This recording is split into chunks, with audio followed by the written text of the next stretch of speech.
The land itself was the first enemy. It was high Wyoming territory, somewhere in the 1870s, and the world had forgotten this patch of ground existed. The wind owned it. The wind came down from the mountains without apology, shearing the tops off the dry grass and promising a winter that would kill. Lila moved against that wind, a creature of rags and sharp bones. She had been walking for 3 days since she lost the last of her grub, and before that, she had been running for 6 years. She kept low in the ravine, using the last of the gray dusk to cover her approach. Below her, tucked into a protective bowl of granite and pine, was the ranch. It was not a ranch. Really, it was a scar, a cabin, a barn, and a corral, all built of raw, silvered timber. It looked like a place a man came to disappear. Her eyes ignored the cabin. They were fixed on the lean-to beside the barn, tethered there, moving with restless energy against the dropping temperature, was the horse. He was black, but the fading light found the blue in his coat. He was a stallion, pure muscle and spirit, standing a good 16 hands. He was everything she was not. He was strong, fed, and proud. He was the kind of horse that could outrun a train, or a rumor, or a man on a fast pinto. He was her only way out. Lila watched. She waited until the sun was fully gone, a bloody smear behind the peaks, and the first hard stars appeared.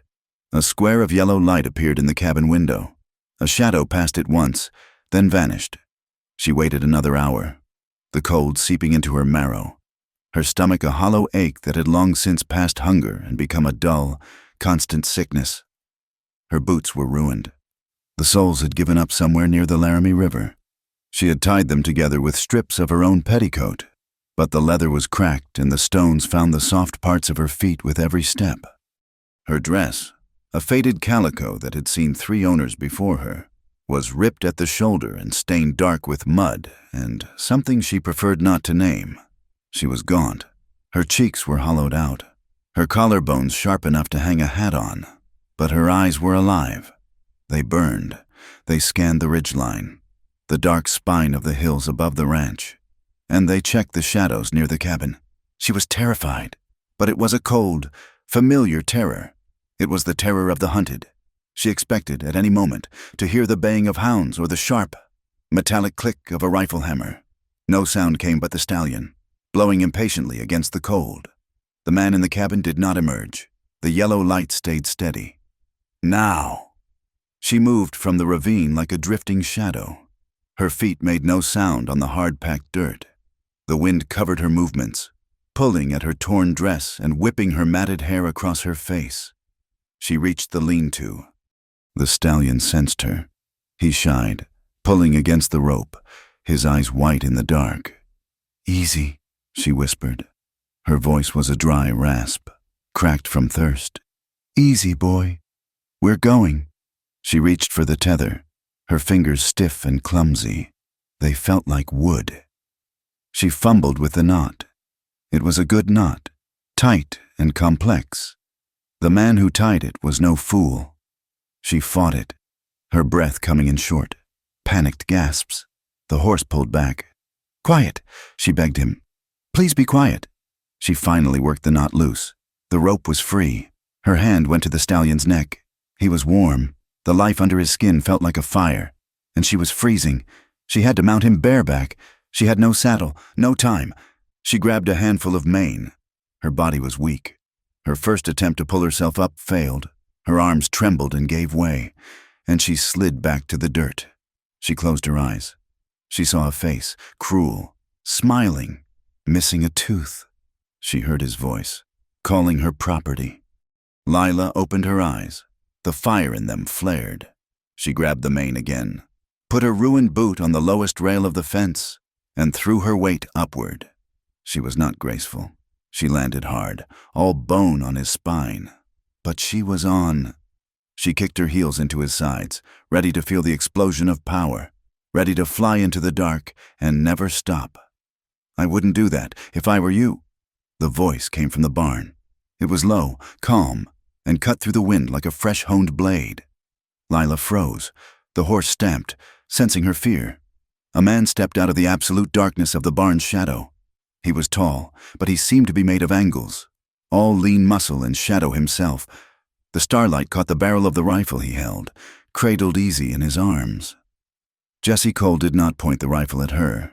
He just held it. He walked slow toward her, stopping about 10 feet away. He looked up at her, this wraith of a woman sitting on his best horse. "That's my stallion," he said. It was not an accusation. It was a fact. Lila's heart was a trapped bird against her ribs. She was caught.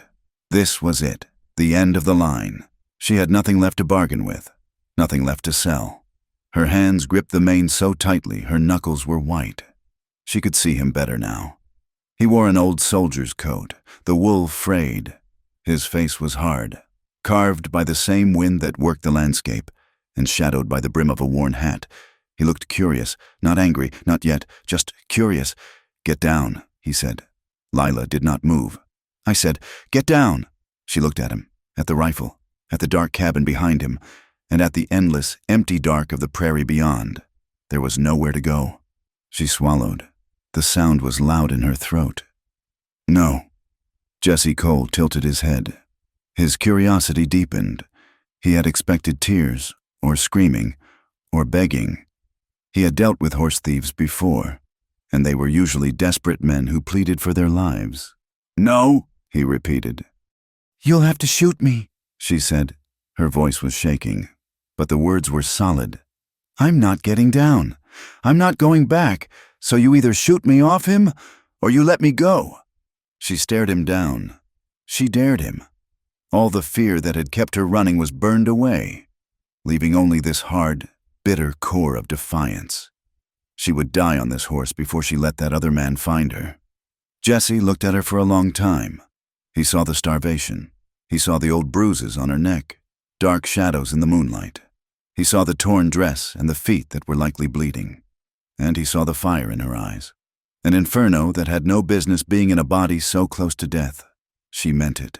He sighed, a long, slow breath that turned to smoke in the cold. He lowered the rifle, resting its butt on the ground. "I'm not going to shoot you," he said. Lila's breath hitched. "But you're not taking my horse." He studied her. "You look like you know how to work."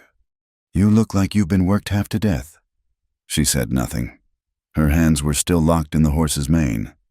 "I'll make you a deal," Jesse said, his voice still quiet. But now there was a different edge to it, a business edge. "You want this horse?" She nodded, a sharp, bird-like motion. "His name is Midnight. He's worth more than this whole ranch. But I've got 3 colts in the corral that need breaking. They're green, mean, too. I need help getting them ready for the army contract. My brother was supposed to be here, but he's not." He paused, looking not at her, but at the horses in the corral, shapes moving in the dark. "You ride with me for 7 days," he said, looking back at her. "You help me break those 3 horses. You haul water, you mend tack, you do the work. You don't steal my food, you don't run, and you don't lie to me. You work until the week is out. You do that, and the stallion is yours. You can ride him straight to hell for all I care." Lila stared at him. She was cornered. She was exhausted. The man she was running from was smart, and he was relentless. He would not stop. 7 days was a lifetime, but it was also a chance, a different chance than she had planned on. This man was offering a bargain, not chains. "Why?" she asked, her voice tight. "Why not just tie me up? Send for the law?" Jesse Cole shrugged. "The law is 2 days' ride from here, and I'm behind on my work." He looked at her again, his gaze sharp. "And I don't believe you're a thief, not a real one. You're just desperate. Desperate folks are the best workers, once you give them a reason." She knew she had no choice. It was this, or be turned out into the night with nothing, where she would surely freeze or starve before the bounty hunter even found her. This was a cage, but it had a door. "I agree," she said. The words tasted like ash. Resentment flooded her. She had been so close. "Get down from the horse, then," he said. Lila's defiance was gone. replaced by a cold, weary obedience. She swung her leg over. Her body was so weak that when her feet hit the ground, her knees buckled. She would have fallen if Jesse hadn't stepped forward in one quick motion, his hand grabbing her arm. His grip was like iron. She flinched, pulling away from his touch as if it were fire. He let her go instantly. Stepping back, he watched her straighten up, pulling the last of her dignity around her like a shroud. "The barn," he said, nodding toward the dark structure. "There's hay in the south stall. It's clean. Stay out of the house. I'll bring you something to eat." He turned and led the stallion back to the lean-to, tying the knot with practiced, efficient hands. Lila watched him, her resentment warring with a deep, profound exhaustion. She had failed. She was, once again, someone's problem, someone's property, even if just for 7 days. She turned and stumbled toward the barn. The frontier was not a place for mercy. The land was hard, and it made the people hard. The ranch was an island in a sea of isolation. The wind never stopped. It was a constant, high-pitched scream that scraped at the corners of the buildings and stole the heat from a man's body. The mornings were frosted. The water in the bucket by the barn door, a solid block of ice that had to be broken with an axe. The silence was the worst part. It was so big it felt like a second sky, pressing down. There was no town, no neighbor. The only sounds were the wind, the cry of a hawk, and the occasional, distant howl of a wolf. Lila saw the tracks in the mud by the creek. A big male, pacing, watching the ranch. The world out here was hungry. Jesse Cole gave her a bed of hay in the barn. It was a concession. The stall was empty, save for the pile of hay, a horse blanket he'd tossed in without a word, and a bucket of water. It was warmer than the outside, at least. The smell of horses, leather, and dry grass filled her lungs. It was the smell of work. That first night, she did not eat the stew he brought her. He left it on a tin plate just inside the barn door. She heard his boots crunch in the dirt as he walked away. She stared at the plate for an hour before her body betrayed her pride. She fell on the food like an animal, scalding her mouth, not tasting the rabbit or the potatoes. She scraped the plate clean with her fingers. Later, from the house, she heard the sound of a harmonica, a slow, sad tune that drifted on the wind and made the isolation feel even deeper. Jesse Cole stood in the shadows of his porch, watching the barn. He didn't trust her. He had taken the precaution of locking the tack room, and his own rifle was leaning against his bed. But he was moved. He had seen her when she'd fallen asleep in the hay. She had collapsed, not drifted off. In sleep, the fire in her eyes was gone, and what was left was just a girl. A girl who looked broken. Her face, in the sliver of moonlight coming through the barn slats, was pale and bruised. Her hands, resting near her face, were raw, the knuckles split and bleeding. He was suspicious. He knew what kind of women ended up alone in this territory.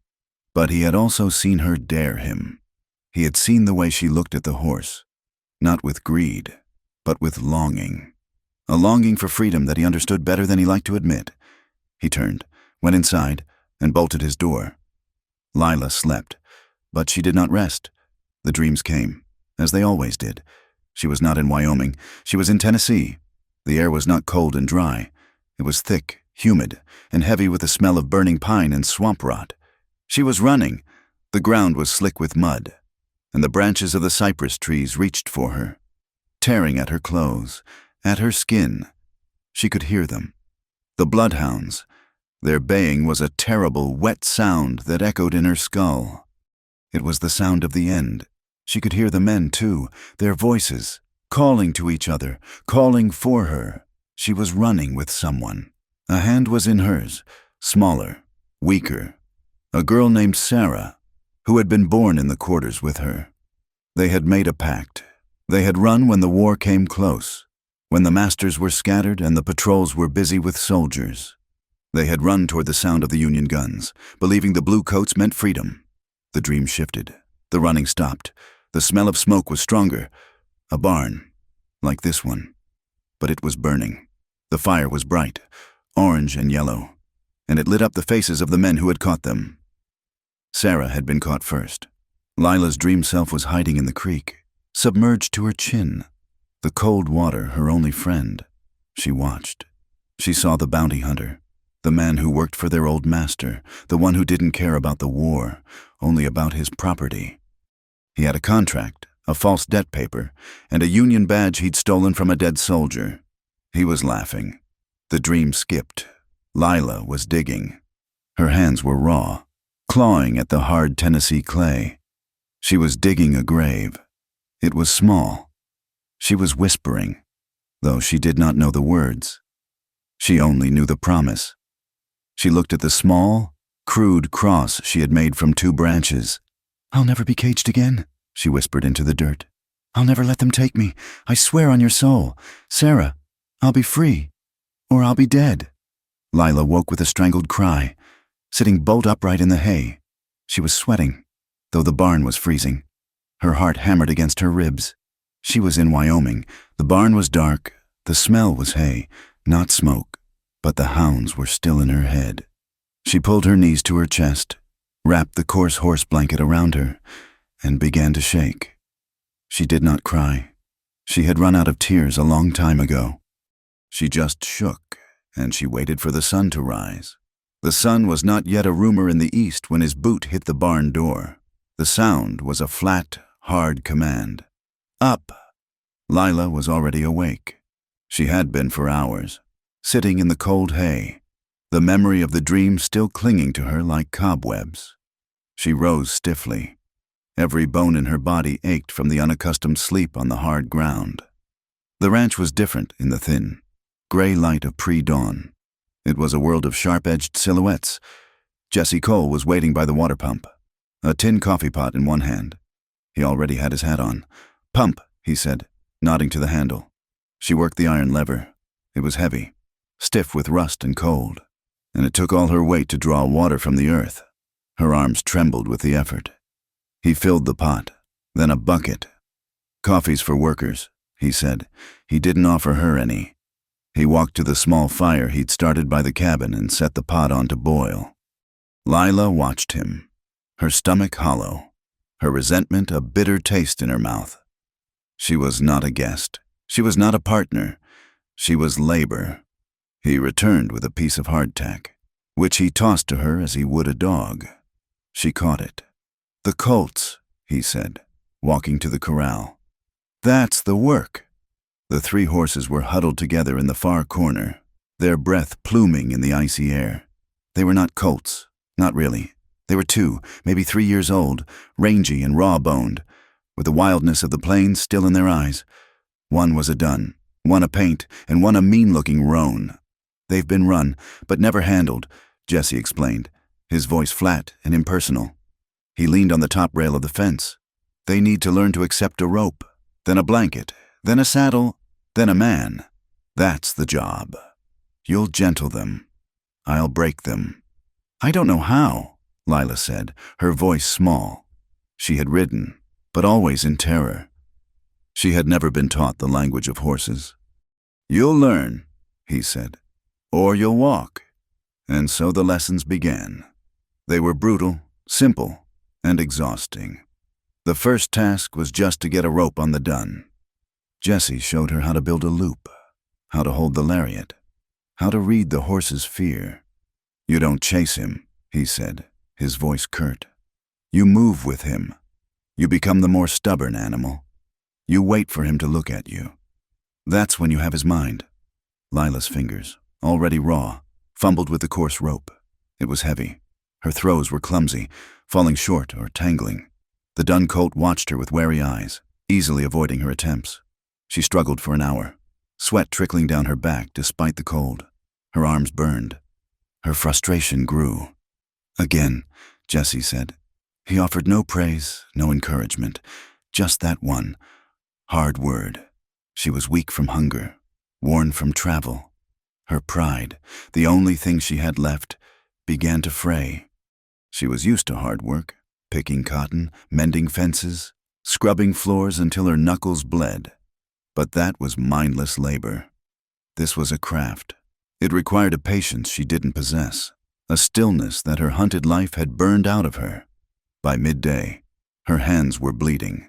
The rough hemp of the lariat had rubbed the skin from her palms, and the salt of her own sweat stung the open wounds. She hauled tack that seemed to weigh more than she did. She moved buckets of water until her shoulders screamed. Jesse was a harsh teacher. He was disciplined, and he expected the same from her. He treated her as a hand, not a woman. He never softened his tone. When she dropped a heavy saddle, he didn't help her.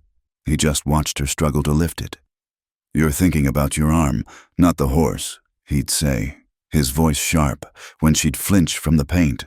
"He knows it. He smells your fear. Do it again." She hated him for it. She hated his coldness, his efficiency, and the way he moved, with a quiet, dangerous grace. He was part of this hard land. She was just a ghost trespassing on it. On the second day, it happened. She was in the round pen with the roan. It was the meanest of the three, a biter. Jesse was outside, watching, having just given her a lesson on sacking out a horse, getting it used to a blanket on its back. Lila was tired. Her leg ached, her hands were on fire. She held the blanket, trying to swing it gently onto the roan's back as Jesse had shown. The roan pinned its ears. "Watch his head," Jesse's voice called. "I am," she snapped, her patience gone. She stepped too close, her eyes on the horse's ears, not its feet. She misread the animal's tension. The roan spun faster than she could blink. A hind leg lashed out. It wasn't a full, powerful kick meant to kill, but a short, vicious jab of annoyance. It caught her high on the thigh. The impact sent her sprawling into the thick dust. A cry was torn from her, a sharp, breathless sound of pain and surprise. It wasn't the pain that shocked her. It was the sound. She hadn't made a sound like that, a sound so vulnerable. In 6 years. Before the dust had settled, Jesse was in the pen. He had come over the top rail in one fluid, panther-like motion, his face a mask of sudden, cold focus. He put himself between her and the roan, driving the horse back with a harsh word and a wave of his arms. He turned, kneeling beside her. "Where?" His voice was not curt. It was rough, urgent. "My leg," she gasped, clutching her thigh. The pain was a deep, sickening throb. His hands were on her, surprisingly gentle, probing the muscle through her torn dress. His touch was clinical, assessing. She flinched, not from the pain, but from the contact. He ignored it. "It'll be a bad bruise," he said, his examination over in a second. "You'll live, but you'll be sore." He stood, and his hand was offered to her. She stared at it. A calloused, strong hand. She took it. He pulled her to her feet as if she weighed nothing. The moment she was standing, the wall was back up. The concern in his eyes was gone, replaced by the curt drill master.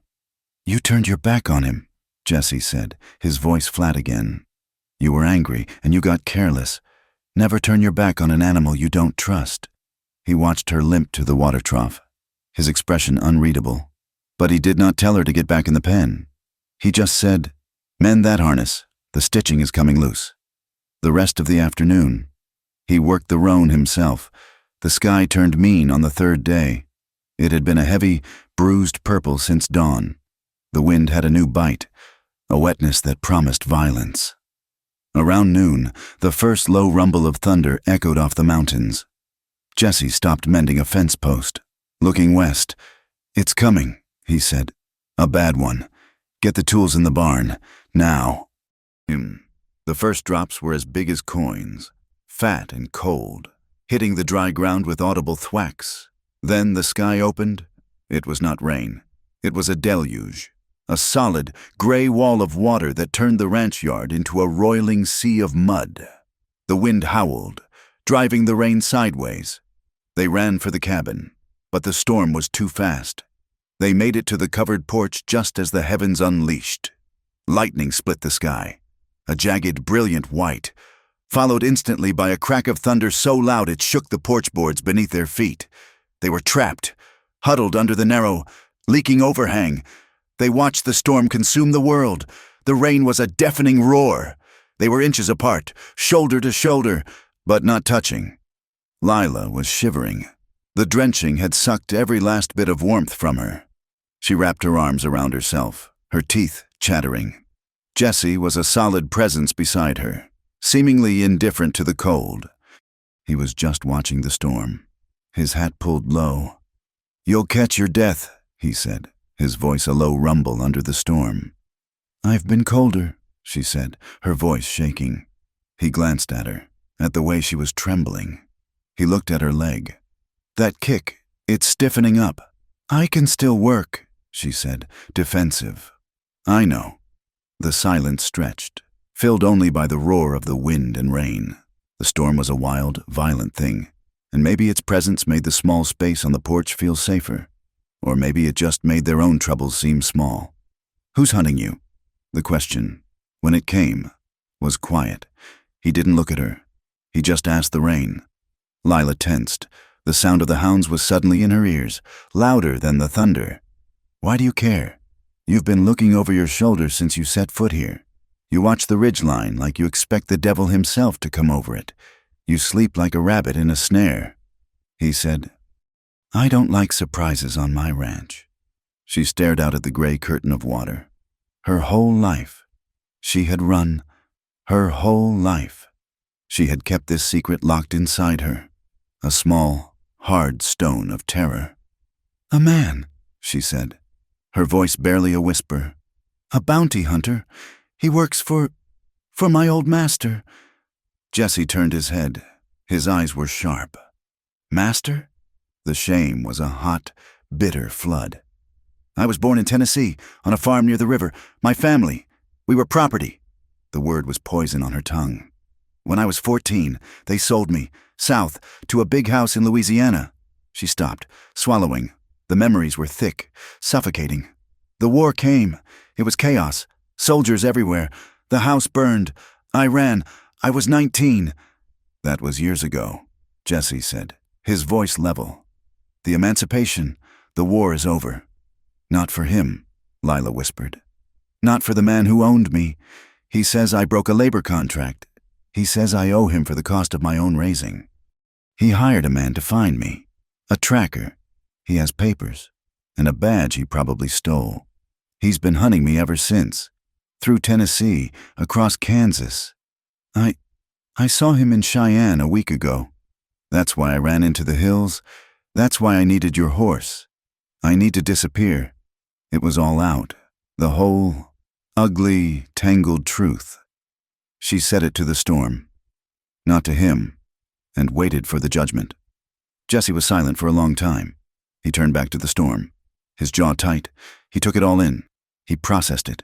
He looked at her, at the way she was shaking, at the old, faded scar on her neck that she tried to hide with her matted hair. He nodded. Once. A short, sharp acknowledgement. His gaze softened. It was not pity. Pity was soft and useless. This was something harder, something different. It was recognition. But he didn't share back. He said nothing. He just stood beside her, a silent witness, and let the storm rage around them.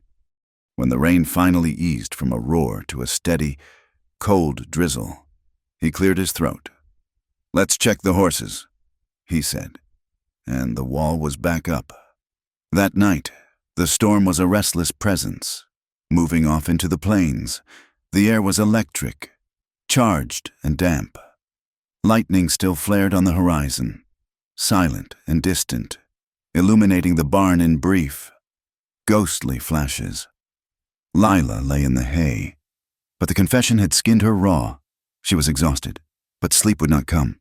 When it finally did, it was a dark, suffocating tide, and it brought the dreams, the hounds, the mud, the man with the missing tooth, his face lit by fire. He was laughing. She was running, but her feet were lead. She could feel his breath on her neck. She woke with a silent scream, sitting bolt upright. Her heart was a trapped bird, beating against her ribs. She was breathless, shaking so violently her teeth chattered. The main cabin door creaked open. She froze, her eyes straining in the dark. A silhouette stood in the doorway, darker than the night. Jesse. He held a bottle in one hand and a single tin cup in the other. He didn't speak. He just walked across the yard, his boots silent in the fresh mud. He entered the barn, and the smell of horses was suddenly mixed with the sharp, faint scent of whiskey. He stopped at her stall, kneeling just outside the wooden boards. "You were screaming," he said. His voice was a low, quiet rumble. I'm sorry," she whispered, her voice trembling. "A nightmare." He uncorked the bottle. The sound was loud in the quiet barn. He poured a generous amount into the tin cup. "This'll help," he said. "It's not smooth, but it's strong." He held the cup out to her through the slats of the stall. She reached for it. Her hand was shaking so badly she couldn't make her fingers work. Her trembling fingers brushed his. His skin was rough, calloused, and shockingly warm. The contact was like a jolt, a small, human spark in the cold, wet dark. It was the first touch she had felt in 6 years that was not violent. He saw her struggle. He steadied her hand with his fingers closing over hers for a brief second. "Easy." She took the cup in both hands and drank. The whiskey was fire. It burned her throat, seared her chest, and made her eyes water. It was a terrible, wonderful, living heat. She choked, coughed, and handed the cup back. He didn't leave. He stayed there, kneeling in the dirt, the bottle in his hand. The distant lightning flashed, and she saw his face. He was watching her, and the curt, hard mask was gone. There was no suspicion, just that same softened gaze from the porch. Lila was so tired. She was tired of running, tired of being strong, tired of being so terribly, completely alone. Without thinking, without knowing why, she shifted in the hay. She moved closer to the wooden wall of the stall, the one that separated them. She leaned her head against the rough boards, just inches from where he knelt. It was a small, unconscious movement toward a flicker of warmth. He didn't pull away. He didn't move at all. He just sat there, a solid, silent presence on the other side of the wood. The air in the barn was thick. It was not just the storm. It was the whiskey, the shared confession, the nightmare. It was a man and a woman, two broken and weary souls, alone in the dark. The space between them was charged with a new, fragile, dangerous thing. It was not desire. It was something older. It was comfort. But they did not cross the line. They stayed like that for a long time. The only sound, the dripping of water from the eaves and the occasional, contented stamp of a horse. Finally, her voice so low it was almost part of the silence. She spoke to the wood between them. "Why are you out here?" she whispered. "All alone. This place, it's a hard place to be alone. What are you hiding from?" She felt him shift. The silence stretched. He was thinking. She thought he wouldn't answer. He didn't. He just stared out the open barn door at the last flashes of lightning retreating east. His silence was an answer in itself. He had his own ghosts, and his own cage. He stood up, the sound of his knees crackling. "Get some sleep," he said, his voice flat once more. "The colts will be waiting." He picked up the bottle and the cup and walked out of the barn, leaving her alone with the smell of whiskey and the fading rumble of the thunder. The next day, the world was washed clean. The air was sharp, the sky a brilliant, aching blue. The ground was a mess of thick mud, which made the work twice as hard, but Lila felt different. The whiskey, or the confession, had burned away some of the trembling. They worked the colts all morning. Lila's hands were raw, but her movements were more confident.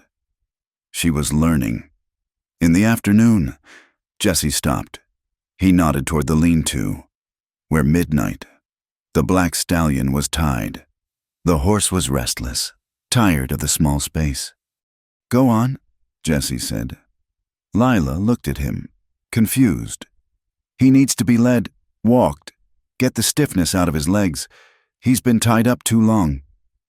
He was offering her the lead rope. Lila's heart gave a sudden, hard thump. This was the horse she had tried to steal, the reason she was here. She walked to the stallion. He was magnificent, his black coat shining in the clean sunlight. He was pure power, pure freedom. He snorted when she approached, his eyes wary. "Easy, boy," she murmured, her voice low. She remembered Jesse's words. "Don't telegraph your fear." She made her hand steady. She did not reach for him. She just stood, letting him smell her. Finally, she took the rope. She led him out of the lean-to. He danced a little, happy to be moving, his muscles bunching. She walked him around the muddy yard, her hand firm on the rope, speaking to him in a low, quiet voice. She could feel the life in him, a wild, strong current. Jesse watched from the corral fence, his arms crossed, his hat tipped back. He didn't say anything. She was not free, she was not safe, but as she stood in the Wyoming sun, her hand on the warm, powerful neck of the stallion, trust was building. It was building in the dirt, in the sweat, and in the shared, silent understanding that they were two people, alone, in a world that had tried its best to break them both. It was a start. The fourth morning began with a false peace. The mud had started to dry, and the air, scrubbed clean by the storm, was so clear it seemed to magnify the distant mountains. Lila had slept in the barn, but for the first time, the nightmares had stayed at bay. The heat of the whiskey, or perhaps the shared silence with Jesse, had banked the embers of her fear, if only for a few hours. She was learning. She rose before he called for her body screaming with new aches, but her mind clear. She was already at the pump when he came out, his hat on, coffee pot in hand. He stopped, surprised to see her, and gave a single, curt nod. They did not speak. They did not need to. The work was waiting. They were in the round pen with the dun colt, the morning sun just beginning to warm the air. Jesse was showing her how to use his own weight, not strength, to gentle the horse. He was standing close, his voice low, his hand guiding hers on the lead rope. "You don't force him," he was saying. "You just invite him. You make this place the safest place to be." Lila was listening, her focus entirely on the horse, on the man, on the feel of the rope. She was, for a single, fleeting moment, not a hunted thing.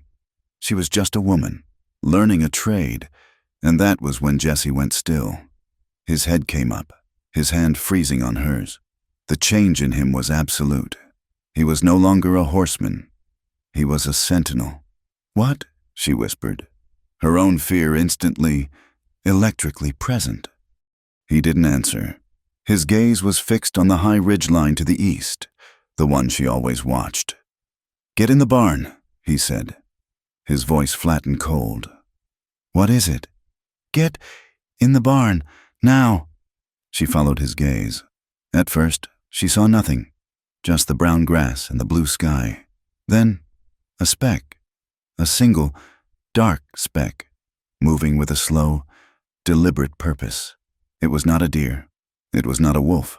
It was a man on a horse. The hounds began to bay in her memory. The blood rushed from her head, leaving a cold, metallic roar in her ears. She was paralyzed. "Lila!" Jesse's voice was a whip crack. He grabbed her arm, shoving her toward the barn. "Go!" The sudden, hard command broke her stillness. She ran, stumbling in the mud, her heart climbing into her throat. She dove into the dark, sweet-smelling hay of her stall, burying herself in the shadows, her body shaking so violently she thought she might break apart. She watched through a crack in the old wood. Jesse did not run. He did not go to the cabin for his rifle. He simply unlatched the gate of the round pen, let the colt out, and then leaned against the fence, his arms crossed. He waited. He looked like a man waiting for a friend, or for a passing stranger he might share coffee with.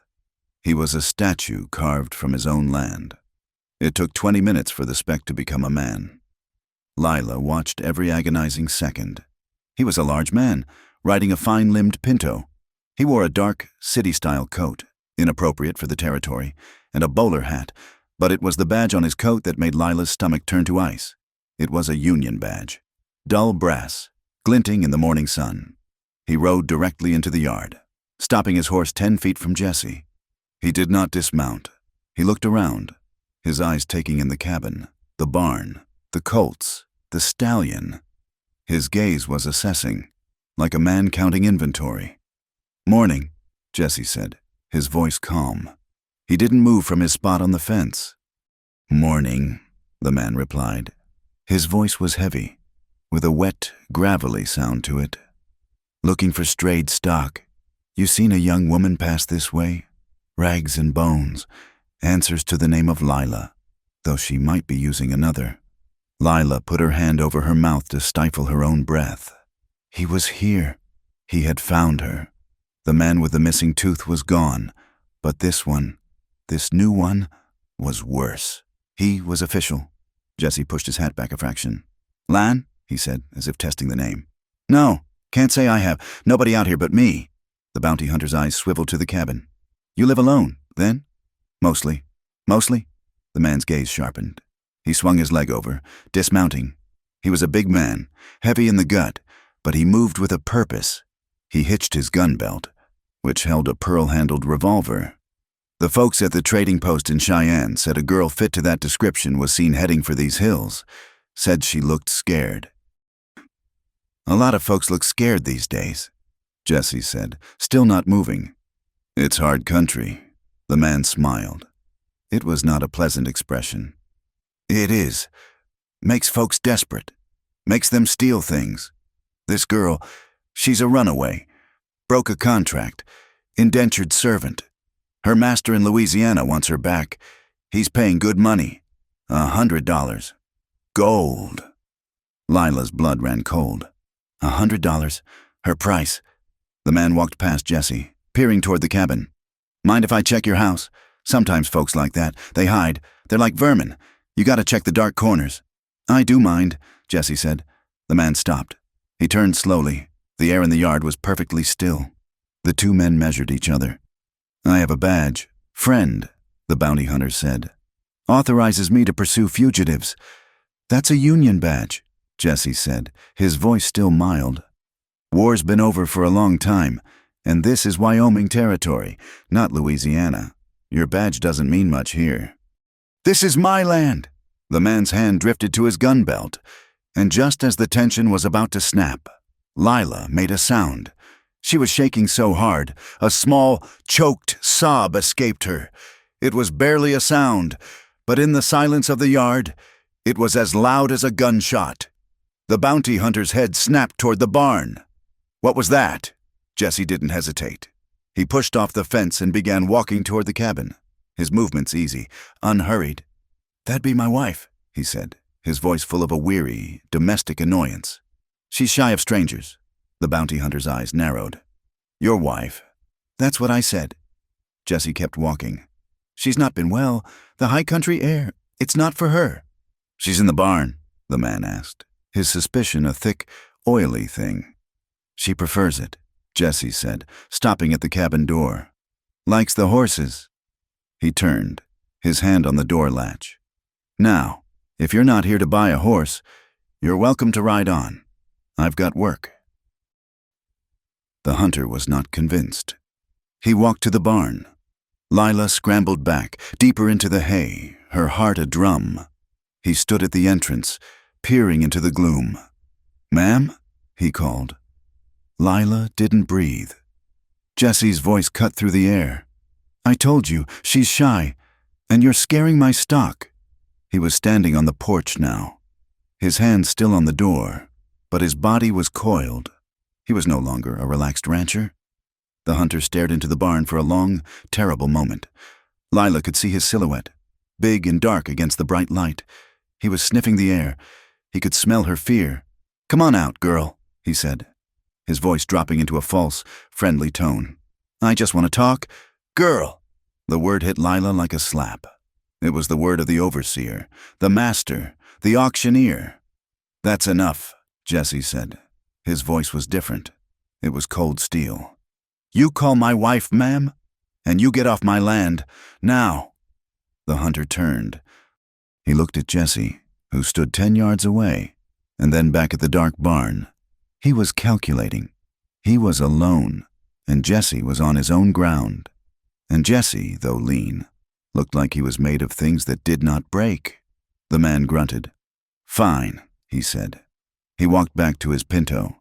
He put one foot in the stirrup, but paused. You'll forgive me if I'm wary. This girl is a thief. Stole a horse to get out of Cheyenne. Jesse's face was a mask. What horse? A bay mare, Left it lamed at the river. This one, she's trouble. He swung himself up. But if that's your wife, you've got my sympathies. He looked around the ranch one more time, his eyes lingering on the black stallion, which was stamping nervously at the lean-to. Nice horse, there, he said. He's not for sale, Jesse said. The bounty hunter nodded, as if a question had been answered. He gathered his reins. I'll be in the area, at the trading post, in case your wife changes her mind. Or in case you see that other girl. He pulled his horse's head around and rode out of the yard, the pinto's hooves making sucking sounds in the mud. He did not look back. Lila did not move until he was a speck on the horizon again. She was still shaking. Jesse stood on the porch, watching until the man was gone. Then he let out a breath he seemed to have been holding all morning. He walked to the barn. Lila was still huddled in the hay, unable to move. Her body was frozen in terror. He came into the dim light, and she flinched, scrambling back. He's gone, Jesse said. His voice was rough. She just stared at him, her eyes wide with a terror that was 6 years deep. Lila, he's gone. He reached his hand out.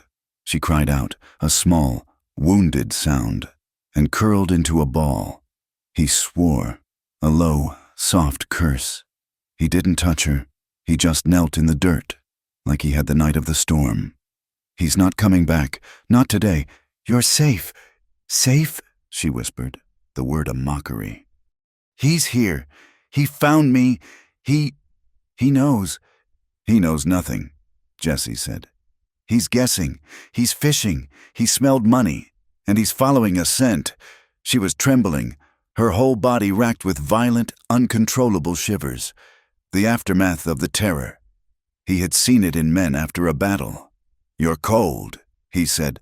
It was an excuse. He moved into the stall, his movement slow, like he was approaching one of the wild colts. Come on, get up. We're going to the house. I can't, she whimpered. My legs. He didn't ask again.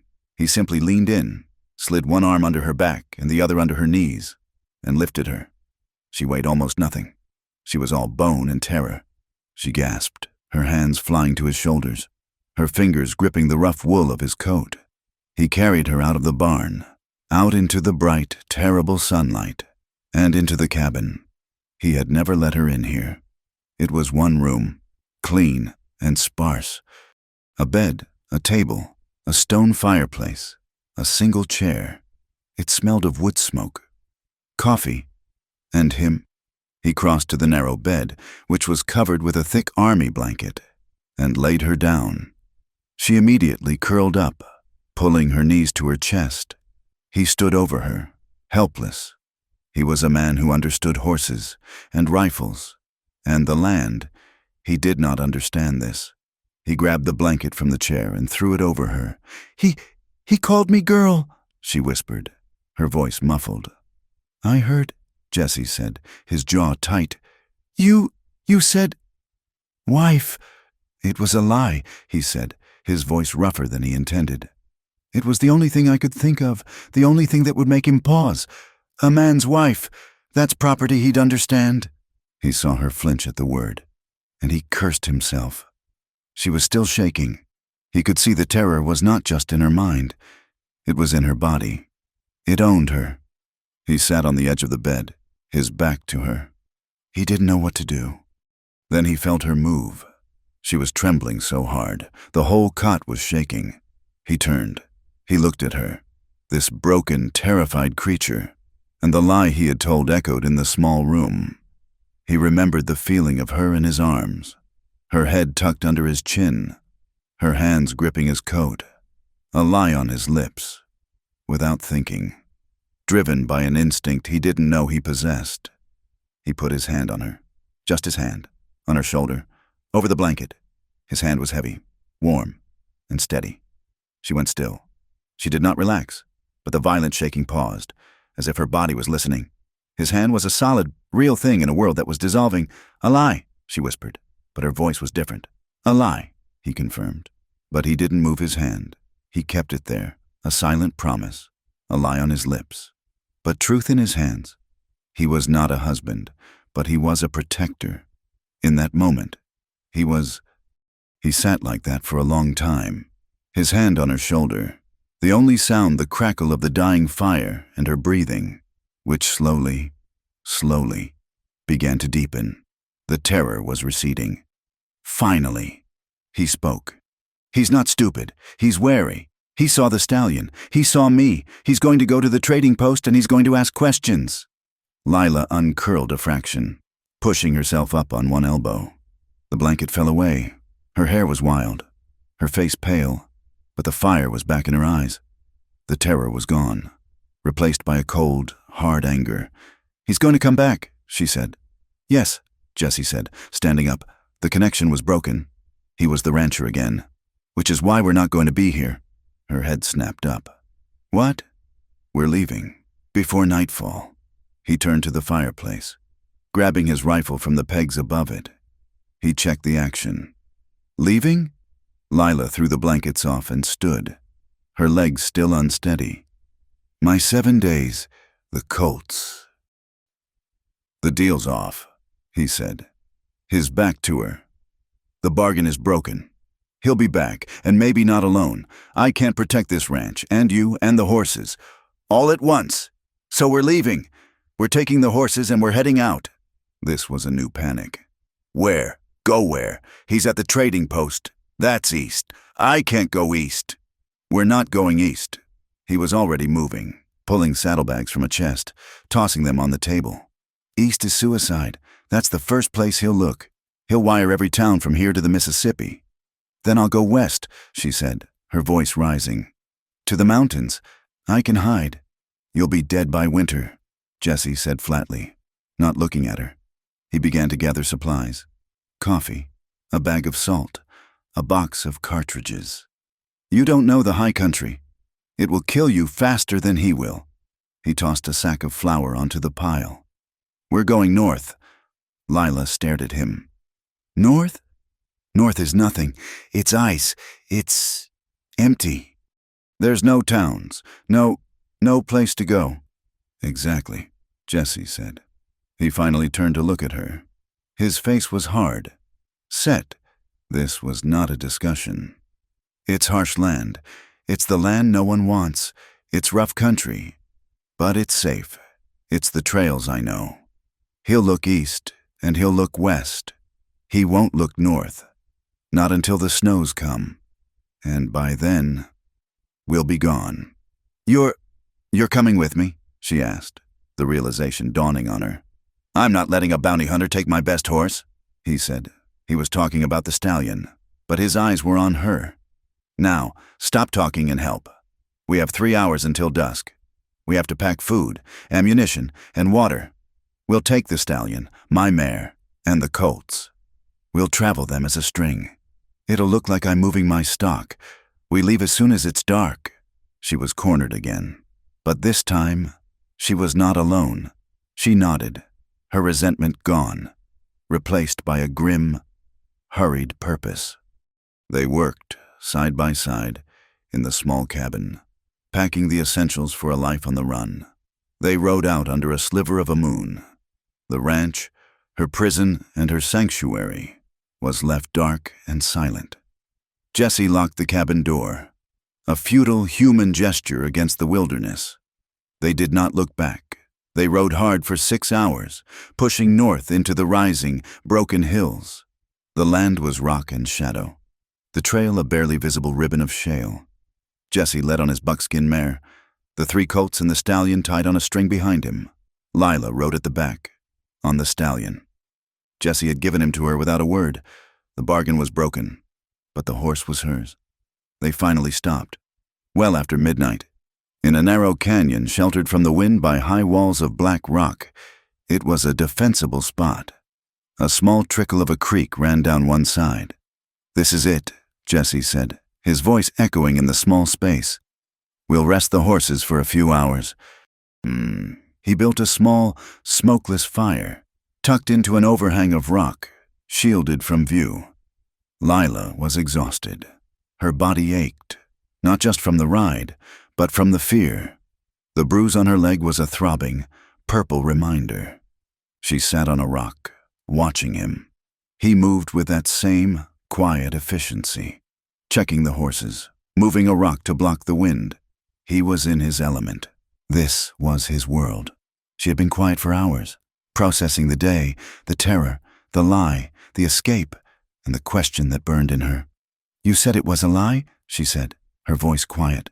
The fire popped, a punctuation mark in the silence. Jesse stopped his work, looking at her over the small flames. "It was, but you told him to call me ma'am. You told him to get off your land. He was scaring the horses," Jesse said, turning away. "No, he wasn't," she said, standing up. Her anger was a small, hot thing. "He was scaring me, and you let him stand there and call me girl, like I was a dog. You said I was your wife, but you let him." Jesse turned to her, his face shadowed by the rock, his eyes invisible. "What did you want me to do, Lila? Draw on him? Get myself killed? Get you killed?" He had a badge and a gun, and he was looking for an excuse. "Sometimes you don't fight, you just survive." "That's not surviving," she said, her voice rising, echoing in the canyon. That's what I've been doing my whole life, bowing my head, saying yes, sir, and let them be what they are. I thought you were different. I thought—" "Different how?" he snapped, his own control breaking. "Because I gave you a bed of hay? Because I didn't turn you in? I'm a man trying to hold on to a ranch, that's all. I'm not a hero. My brother was," he said, his voice suddenly dropping, all the anger gone, leaving something hollow and broken. Lila went still. Jesse sank down onto a log near the fire. He stared into the flames, but he was seeing something else. "My younger brother," he said, his voice rough. "Thomas, he was the good one. He believed in things. He believed in the Union. He believed the war was about freeing people." He picked up a stick, poking at the fire. "We were on a farm in Ohio. They conscripted him. I was older. I could have gone. I should have. But I was selfish. I wanted the farm. I let him go. He was 17. Jesse's voice was a monotone, a story told by a man who had told it to himself 1,000 times, until the words were worn smooth. He wrote letters. At first, they were full of glory. Then they changed. He saw the battles. He saw what men do. The last letter I got, it just said, 'This war ain't freeing nobody. Jesse, it's just making graves.' He died a week later. A fever. In a field hospital. Not even a bullet." Lila watched him, her own anger forgotten, replaced by a deep, aching sadness. I'd sent him a letter," Jesse whispered, his throat thick. "It got to him. They said the day before he died, I told him to come home safe, that the farm was waiting. 'Come home safe,' I wrote, like he had a choice." He broke the stick in his hands, throwing the pieces into the fire. They sparked, flaring bright. "I sold the farm. I buried him. I came out here where there were no letters. No people. No, nothing. I'm not hiding from the war. Lila, I'm hiding from him. From Thomas. I didn't fight back. Not for him." He finally looked at her. His eyes, in the firelight, were full of a pain so deep it had no bottom. "So, no, I didn't fight back for you today, because I'm a coward. I've always been a coward. I survive." He had broken. The confession was a raw wound, laid bare between them. Lila walked to him. She didn't know what to say. The words he had spoken were too heavy for comfort. She just stood in front of him.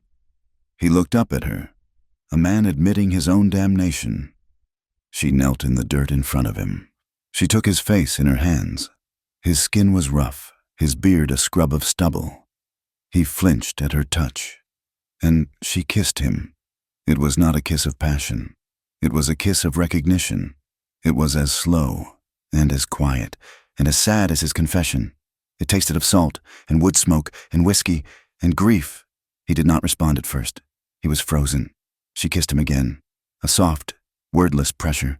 She was speaking the only language she had. "I see you. I am broken, too." His hand came up, his fingers burying in her wild hair. He pulled her closer, and his mouth answered hers. He kissed her like a drowning man, a man who had not tasted water in a decade. It was a kiss of desperate, wordless need. It was the two of them, in the dark, under a pale moon, their bodies speaking what their mouths could not. He pulled her down, and they were on the grass, on a blanket spread by the low fire. He was not rough. He was slow. He was desperate. He pulled at the laces of her dress, his hands fumbling, and she helped him. She pulled at the buttons of his shirt, wanting to feel the skin, the warmth, the life that was underneath. There were no words. There was only the sound of the wind, the crackle of the fire, and their breathing. It was slow. It was wordless. It was two broken souls learning, in the dark, that they were not alone. It was a healing. It was a desperate, human thing. It was, for one night, solid ground. Afterwards, they lay tangled in the blankets, the fire burning low. The moon had moved across the canyon. Lila turned her back to him, pulling the blanket up to her chin. The silence was thick again, but different. She was not angry. She was not scared. She was hollow, empty. A single tear slid from her eye, tracing a path through the dust on her cheek. It was a tear for Sarah, for Thomas, for the ranch, for the 6 years she had lost. It was a tear for the fact that, even now, after finding this one small piece of solid ground, she was still not free. She felt the bed dip. Jesse. He moved behind her, fitting his body to hers. He was a warm, solid line against her back. He did not speak. He did not ask why she was crying. He just reached out one hand, his fingers, calloused and sure, gently brushed the hair from her neck. He was looking at her back, at the thin calico of her dress. He kissed her, a soft, warm kiss, not on her mouth, but on her spine, just below her neck. She went still. He kissed her again, lower.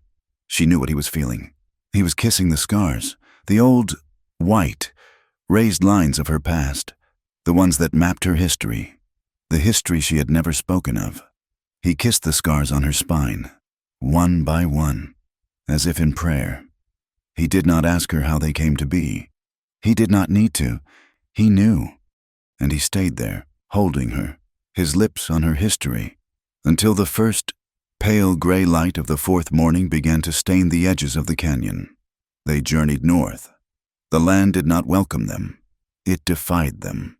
They left the rolling prairie behind and entered a world of rising, broken hills, a landscape of raw granite and wind-stunted pines. This was the country Jesse had spoken of, the land no one wanted. It was easy to see why. The trail was a lie, a faint suggestion of a path that vanished into shale slides or dove into the heart of dense, dark woods. They crossed creeks that were not gentle, but fast and freezing. The water a clear, icy shock that stole the breath. The colts, already wild, became nearly unmanageable, their eyes white with fear at the sound of rushing water or the snap of a twig. They traveled from the first hint of gray light until the last smear of purple dusk, pushing hard. The nights were worse. They were colder here. The wind of physical presence that screamed down from the high peaks and found every gap in their blankets. They ate cold tack and slivers of dried beef, rarely daring a fire. They were not traveling. They were fleeing. The intimacy of the canyon was gone, burned away by the hard, immediate reality of survival. The man who had confessed his ghosts and kissed her scars was gone, replaced by the curt, efficient guide. Jesse was relentless. He checked the string of horses. He tested the wind.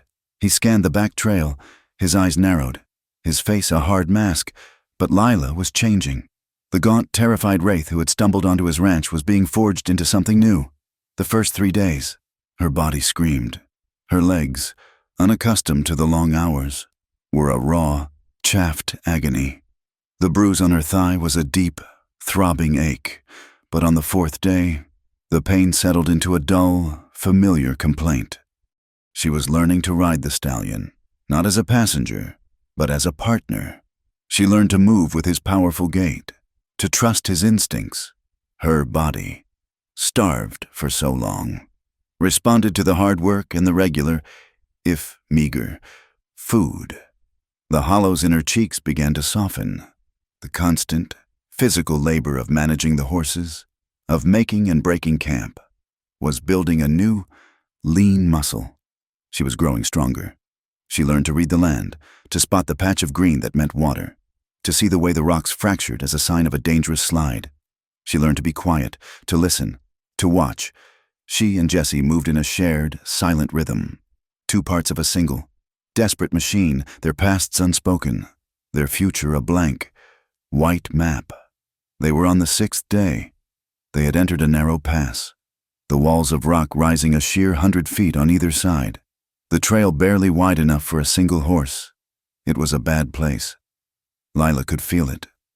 The stallion felt it too, his ears pinning back, his breath blowing in short, nervous snorts. "We'll be through it in an hour," Jessie said, his voice tight. He was leading on his mare, the colt strung out behind him. Lila and the stallion were, as always, at the rear. "Then the land opens up. We can make camp." The words were barely out of his mouth when the first shot cracked the air. It was not a single, clean sound. It was an explosion that echoed and multiplied off the canyon walls, a deafening, terrifying clap of thunder. "Ambush!" Jessie yelled, his voice instantly swallowed by the panic. A bullet whined past Lila's head, so close she felt the heat of its passage. It struck the rock wall beside her, sending a spray of granite chips into her face. The horses screamed. The 3 colts, tied together, became a knot of pure, animal terror, rearing and plunging. Jessie's mare went to her knees. For a terrible second, Lila thought he was hit, but he was off the horse, pulling his rifle from the scabbard, rolling behind a low boulder. "Lila, get down!" he roared. A second shot came from high up on the ridge to their right.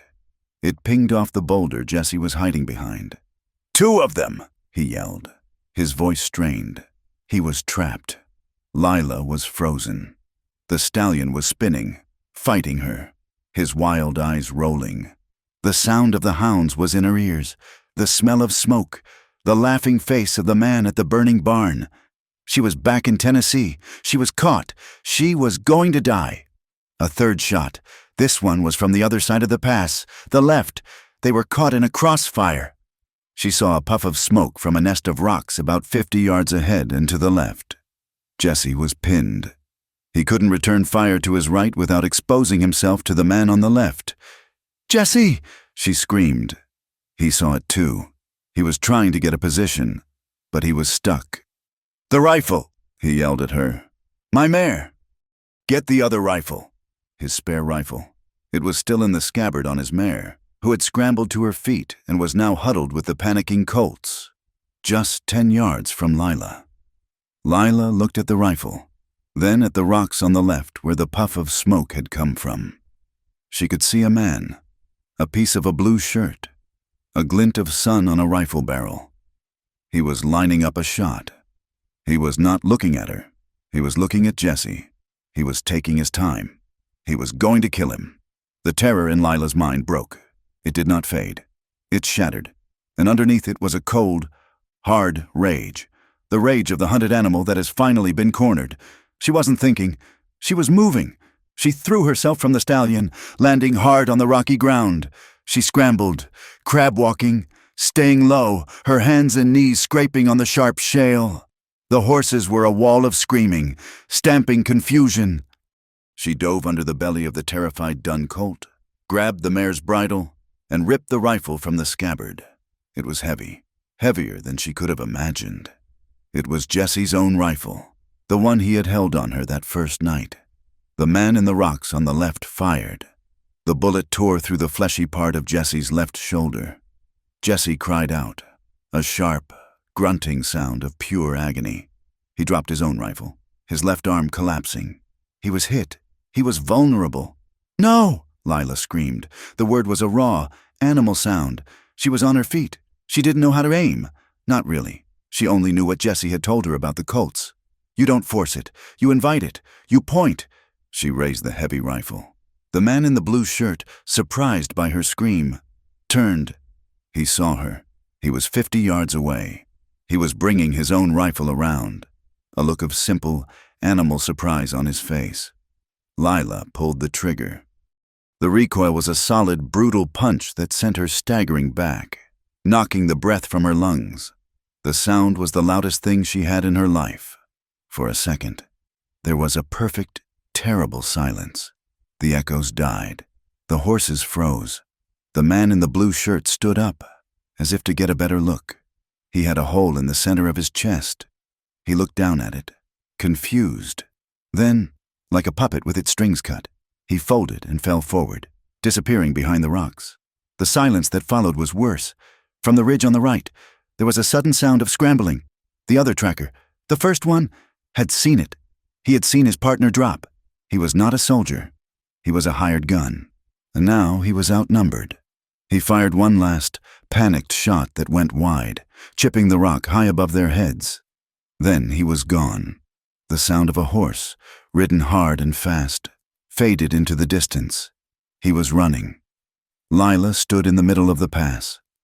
The heavy rifle was still in her hands, smoking. She was staring at the rocks where the man had been. She had done it. She had killed him. She looked down at her hands. They were shaking, not a tremble, but a violent, uncontrollable vibration, as if her bones were rattling apart. Her arms, her shoulders, her entire body was consumed by the shaking. The rifle, suddenly too heavy to hold, clattered to the rocky ground. "Lila," Jesse's voice, a pained rasp. She turned. He was slumped against the boulder, his face the color of wet ash. His left arm was a ruin, his shirt soaked in a dark, spreading stain of the brightest red she had ever seen. He was alive. The sight of him, of his blood, broke the paralysis. The shaking stopped, replaced by a cold, sharp, singular focus. She ran to him. "You're hit," she said, the word stupid, obvious. "Shoulder," he grunted, his teeth gritted. "It's bad. He's—" "The other one?" "Gone," she said, her hands fumbling at his shirt, tearing the wet fabric away. "He ran—" The wound was a dark, ragged hole. It was high on the shoulder, but it was bleeding. It was bleeding badly. "We have to get out of here," he said, trying to push himself up with his good arm. "This pass, it's a trap. We're not going anywhere until I stop this," she said. She was not a girl, not a runaway. She was a field medic, a butcher, a survivor. She ripped a clean strip of cloth from her own petticoat, balled it up, and shoved it hard into the wound. Jesse screamed. A raw, breath-sucking sound, and his head fell back against the rock. But the bleeding, for a moment, slowed. It took her an hour to get them moving. The colts were gone. They had broken their tethers in the panic and fled. She didn't care. She caught the stallion and the mare, who had, by some miracle, stayed close. Getting Jesse onto his horse was a nightmare. He was a dead weight, half-conscious, his good arm wrapped around her neck, his blood smearing her face and chest. She got him mounted, tying his good hand to the saddle horn so he wouldn't fall. She tied his feet in the stirrups. She took the reins of his mare, mounted the stallion, and led them out of the pass. She did not look at the rocks where the man lay. She found a cave 2 hours later, just as the sun was beginning to dip and the cold was setting in. It wasn't much. A deep cleft in a rock face, hidden by a stand of aspens. It was dry. It was defensible. She half-dragged, half-lowered Jesse from the horse. He was slipping, his consciousness flickering. "The bullet," he muttered, his voice thick. It's in... Got to get it out." She built a fire at the mouth of the cave, small and hot, using the dry wood she could find. She set a pot of water on to boil. "This is going to hurt," she said. "I know," he rasped. She took his knife. She held the tip in the fire until it glowed a dull red. She pulled a needle and a spool of thick, black thread from his saddlebag. "Give me leather," he whispered. His eyes closed. She found the spare rein in his bag and shoved it in his mouth. He bit down, hard. She poured whiskey from his flask over the wound.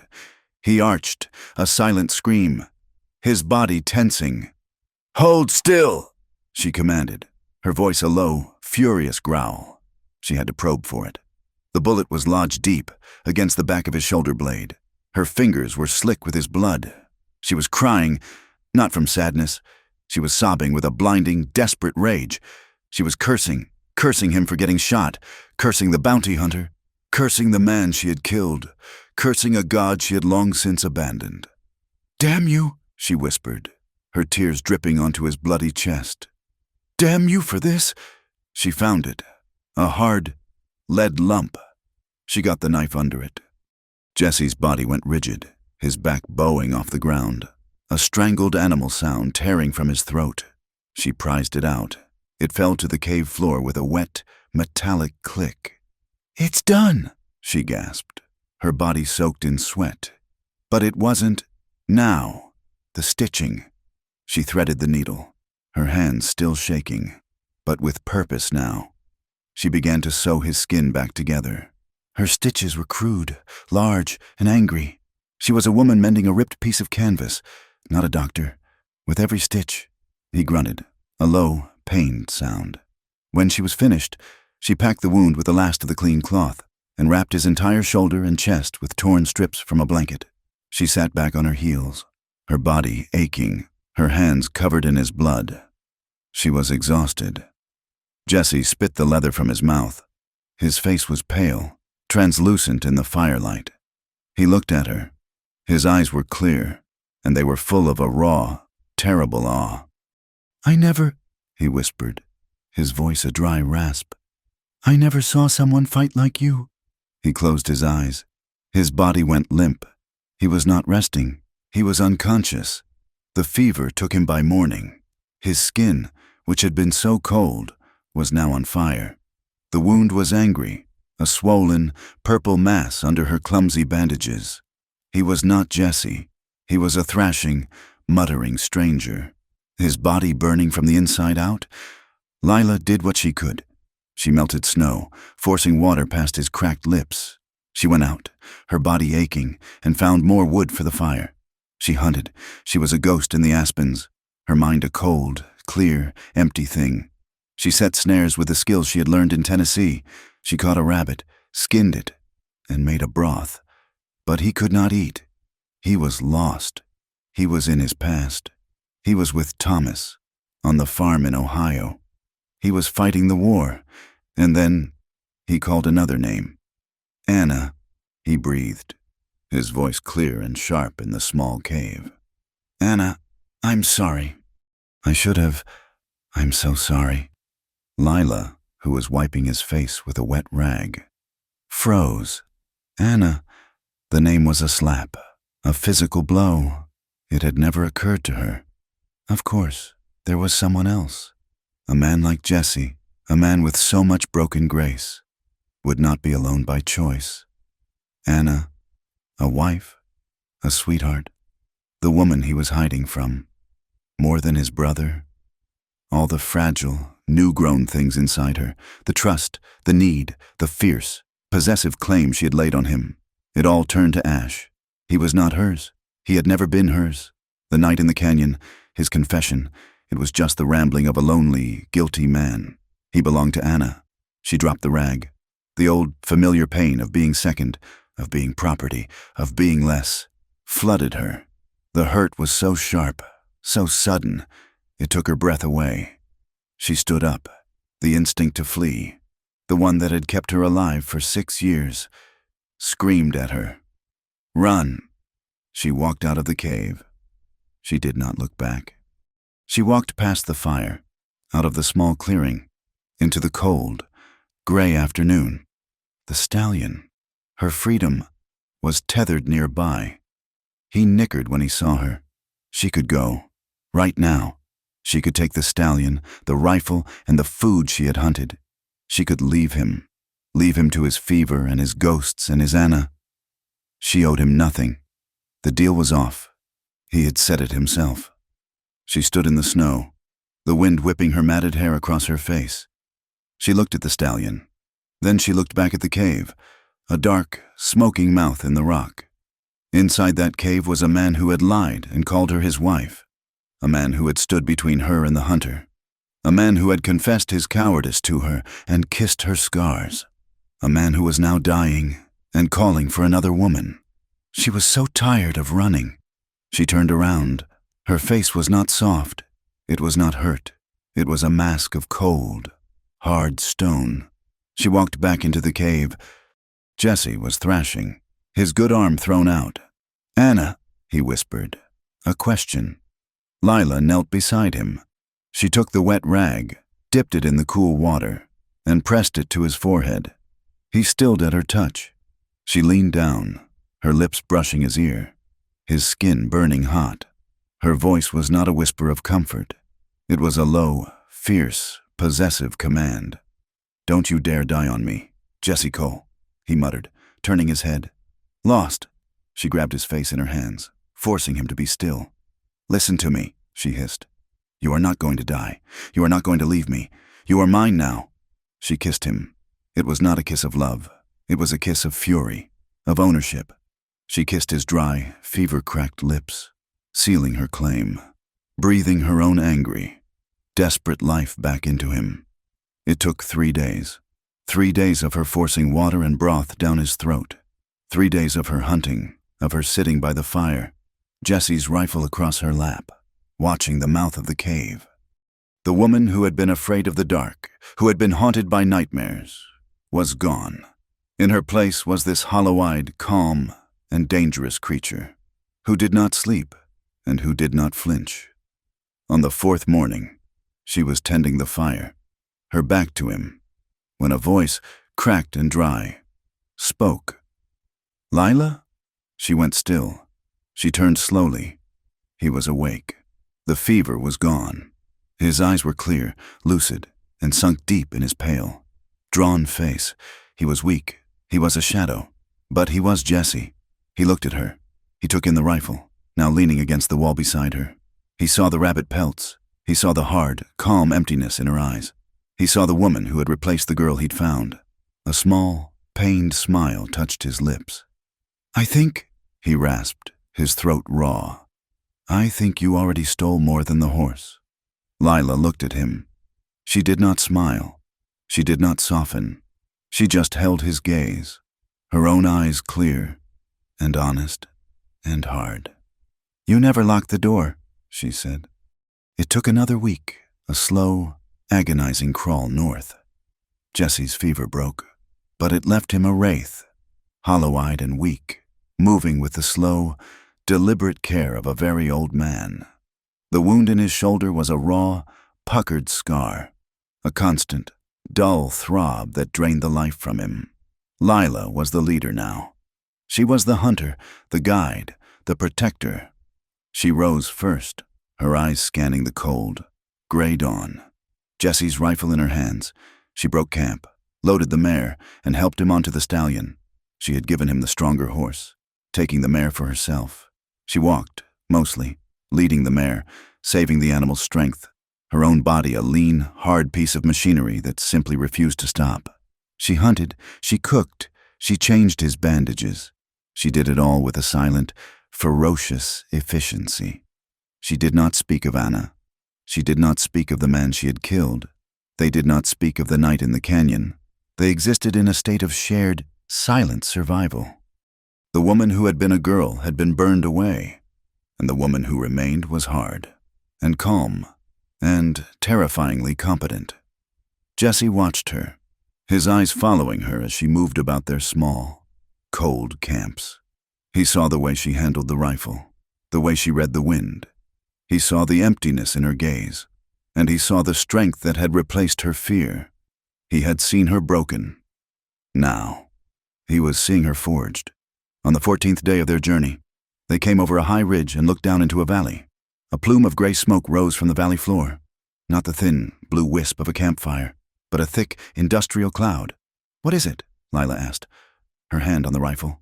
"A logging town," Jesse rasped, his voice still rough. He squinted. "Name of, I think it's called Sawmill, or something just as plain. It's remote, full of Swedes and roughnecks. They won't know us, and they won't care. We need supplies," Lila said. You need medicine." "We need more than that," Jesse said. He looked at the two horses, at their thin, tired flanks. "We can't outrun a rumor on these two. We need a different way." The town was a wound in the forest, a single, muddy street, rutted by the tracks of heavy wagons, was flanked by a dozen buildings made of raw, unplaned timber. A massive sawmill at one end of the street shrieked day and night. A constant, high-pitched scream of steel on wood. The air smelled of sawdust, mud, and cheap whiskey. They drew stares, not because of Lila, but because of Jesse. He was a man who looked like a ghost, his arm in a crude sling, his face pale and bearded, his eyes burning with a low, residual fever. Lila was just another hard-looking woman, and this town was full of them. She walked beside his horse, her hand on her own knife, her gaze flat and challenging. They found a livery, run by a one-eyed man who chewed tobacco and spat brown streams into the mud. "We need to rest the horses," Lila said. The man looked at Jesse, at the blood-stained bandage on his shoulder. "Looks like you need more than that. Sister." "We'll pay," she said, her hand on the small leather pouch at her belt. It held the last of Jesse's money. Jesse slid from the stallion, his legs unsteady. He leaned on the horse for a moment, his breath short. "I have a rifle," he said, his voice low. "A good one. A Henry. It's in the scabbard." He meant the spare, the one that had been on his mare and that Lila had used. He had taken his own back. "I'm not buying rifles," the liveryman said. "I'm not selling," Jesse said. "I'm trading. For that wagon." He nodded toward a corner of the muddy yard. A small, rickety buckboard wagon sat there, one wheel slightly crooked, its bed weathered and gray. The liveryman's one good eye widened. "That rifle, for that wagon. And a team to pull it," Jesse said. "And supplies, flour, salt, coffee, and a room. For 2 nights," the man spat. "A team? That rifle's not that good. Mr. "I don't need a team," Jesse said. "I've got one." He looked at the stallion, then at the mare. His face was a mask of pain. To put those two fine animals in a harness was a sin. "You'll kill 'em," the man said. "He won't," Lila cut in. "We'll buy your 2 draft mules, and the wagon, for the rifle, and the supplies, and the room." Jesse looked at her, surprised. She was bargaining, and she was bargaining hard. The liveryman looked at her, then at the rifle, then at the mules in a nearby pen. He was doing the math. He nodded, slowly. "Done," he said. The room was above the saloon. It was not a room, it was a box. It smelled of stale beer, unwashed bodies, and regret. But it had a door that locked, and a bed with a lumpy, straw-ticked mattress. Lila barred the door. Jesse collapsed onto the bed, his face pale, his body finally giving in to the pain and the exhaustion. Lila washed his wound. She changed the bandages. She brought him hot broth from the saloon downstairs. She sat in the one chair, by the window, Jesse's rifle across her lap, and she watched the muddy street. She did not sleep. He was stronger the next day. The fever was gone, the food and the rest, and the small, dirty, safe room had worked a small magic. He was sitting on the edge of the bed, his good hand testing the stitches she had put in. "You're a better stitcher than you are a cook," he said. Lila looked at him. It was the first time he had joked.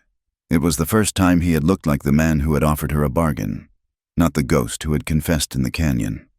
"I wasn't trying to feed you," she said. "I was trying to keep you alive." He nodded, the smile fading. He stood up, testing his legs. He was weak, but he was healing. He walked to the window, standing beside her. They looked down at the muddy street, at the rough men in their rough clothes, at the gray, weeping sky.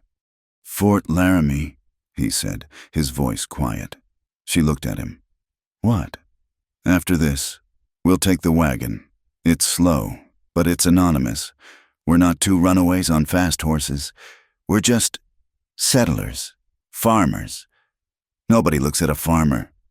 He turned to her, his eyes serious. "We'll go to Fort Laramie. It's a big place, an army fort. There's a preacher there. There's a law. Lila's heart, which she thought had turned to stone, gave a strange, painful lurch. "I don't understand," she whispered. "We get a piece of paper," Jesse said, his voice rough. "From the preacher. We get married. You'll be Mrs. Cole, Anna." "Anna was my brother's wife," he said, answering the question she had never asked. "She died. A long time ago." He reached out, his good hand, and his fingers brushed her cheek. She did not flinch. "Mrs. Cole," he said, testing the name. "She's not a runaway. She's not property. She's just a wife. With a husband. We can vanish. We can find a new piece of land. North or west, wherever you want. We can be new." Lila stared at him. A future. A name. A piece of paper that would shield her from the world. A man who was not running from her, but running with her. A man who was offering her everything. The ice that had gripped her for so long, the cold, hard control she had learned in the cave. It broke. It shattered. A feeling she had never, ever been allowed to have. A feeling so foreign she could not at first name it. Flooded her. It was joy. It was real, and it was terrifying, and it was so sharp, it was almost pain. She couldn't breathe. Tears, the tears she thought had been burned out of her, filled her eyes.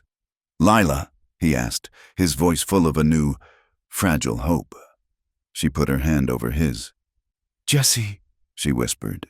It was the first time she had said his name with anything but anger or fear.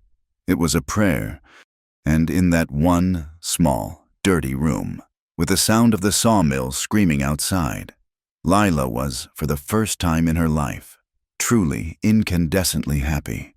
The joy was real, but it was short-lived. They were leaving the next morning. The sun was trying to break through the gray clouds. The wagon was loaded. The 2 draft mules, ugly and stubborn, were hitched. The stallion and the mare were tied to the back. They were ready. They were a farmer and his wife, ready to find their land. Lila was on the wagon seat.